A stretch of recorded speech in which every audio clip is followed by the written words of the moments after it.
পরবর্তী সংবাদে অসামাজিক কাজে জড়িত থাকার অভিযোগে ৭ রামনগর বিধানসভার অন্তর্গত রাজনগর স্কুল সংলগ্ন এলাকার বাসিন্দা জেসমিন আক্তারকে গ্রেফতারের দাবিতে আজ পশ্চিম মহিলা থানায় বিক্ষোভ প্রদর্শন করেছে এবং বিক্ষোভ প্রদর্শন করেছে এলাকাবাসীরা এবং সেই সঙ্গে তারা ডেপুটেশনে সামিল হয়েছে রাজনগর, জয়পুর এবং দক্ষিণ জয়নগরের এলাকাবাসীরা। তবে আজকের এই বিক্ষোভ প্রদর্শন কে কেন্দ্র করে তাদের দাবি দাওয়া কি রয়েছে বা কি অভিযোগ রয়েছে শুনুন। এলাকায় একটা দুর্দর্শ নারী, ওনার নাম হয়েছিল জেসমিন আক্তার। ওনার বিরুদ্ধে বিভিন্ন ধরনের অভিযোগ আমাদের সংস্থায় এসেছিল। তো আমরা সেই ব্যাপারে একটা উদ্যোগী নিয়েছিলাম, সালিসি সভা করেছি। গত 1 তারিখ আমরা এখানে সালিসি সভার পর আমরা পুলিশের হাতে ওনার বাড়ি থেকে 3 জন আসামিকে আমরা তুলে দিয়েছি। ওরা ড্রাগসের সঙ্গে, বিভিন্ন ড্রাগসের সঙ্গে যুক্ত এবং অসামাজিক কাজকর্মের সঙ্গে ওরা যুক্ত। একজন মহিলাকে আমরা পুলিশের হাতে তুলে দিয়েছিলাম। পুলিশ সেই রকমভাবে কোনো রকম পদক্ষেপ নেয়নি।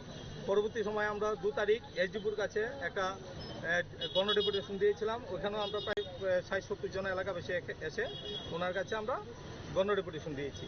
যাই হোক, ওনাকে অ্যারেস্ট করেছে, সঙ্গে সঙ্গে ওই দিন রাত্রেই জেসমিন আক্তারকে ছেড়ে দিয়েছে। উনি চলে গেছেন, গিয়ে ওই এলাকাতেই কিছু কিছু আমাদের এলাকাবাসী কয়েকজনকে হুমকি দিচ্ছে, পারলি না আমাকে আটকে রাখতে, তোদেরকে আমি দেখে দেব। গত পরশু দিন আমাদের রাজনগর সামাজিক সংস্থার সভাপতি শ্রদ্ধেয় মৃণাল কান্তি বণিক মহাশয়কে উনি মোবাইলে হুমকি দিয়েছেন। উনি নাকি ওনার বাড়ি থেকে আত্মহত্যা করে ওনাকে জড়িয়ে দেবেন, তাছাড়া বিভিন্ন অসামাজিক কাজে ওনাকে জড়িয়ে দেবেন, এই ধরনের হুমকি। তো আমরা প্রথমেই এই ব্যাপারটা নিয়ে সরব হয়েছি। উনি একটা দুর্দর্শ নারী, উনি এলাকার ত্রাস, ওর বিরুদ্ধে পুলিশ উপযুক্ত ব্যবস্থা নেওয়ার জন্য আজকে আমরা এলাকাবাসী প্রায় 100-150 জন লোক এসেছি।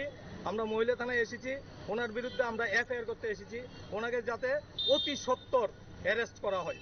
আমরা সেই আবেদন রাখবো। আমরা শান্তিপ্রিয়ভাবে আমাদের কাজকর্ম করছি।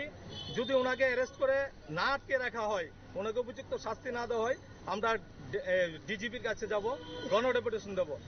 পরবর্তী সময়ে আমরা আমাদের আরো বৃহত্তর আন্দোলন আমরা গড়ে তুলব যদি অতি সত্বর ওনাকে শাস্তি না দেওয়া হয়। আপনারা শুনলেন সংশ্লিষ্টের বক্তব্য এবং তারা কিন্তু বলছেন যে এই যে জেসমিন আক্তার এলাকায় ত্রাস সৃষ্টি করে বেড়াচ্ছে এবং বিভিন্ন অসামাজিক কর্মকাণ্ডের সঙ্গে সে দীর্ঘদিন ধরে জড়িত রয়েছে এবং তারই পরিপ্রেক্ষিতে তারা অভিযোগ জানিয়েছিলেন এবং একই সঙ্গে বিগত দিনেও তারা গণডেপুটেশন দিয়েছিলেন, কিন্তু তারপর পুলিশ তাকে গ্রেপ্তারের পরই পরবর্তীতে তাকে ছেড়ে দেওয়া হয়েছে। একই সঙ্গে সেই মহিলা নাকি এলাকাবাসীদের রীতিমতো হুমকি দিতে থাকছেন এবং তারই প্রতিবাদে আজকেও তারা সামিল হয়েছেন এবং পশ্চিম মহিলা থানার সামনে তারা বিক্ষোভ প্রদর্শন করেছেন এবং অনতিবিলম্বে সেই মহিলাকে যেন গ্রেফতার করা হয় এবং উপযুক্ত শাস্তি দেওয়া হয় সেই দাবি জানিয়েছে। এই নিয়ে ছোট্ট একটি বিজ্ঞাপন বিরতি, সঙ্গে থাকুন।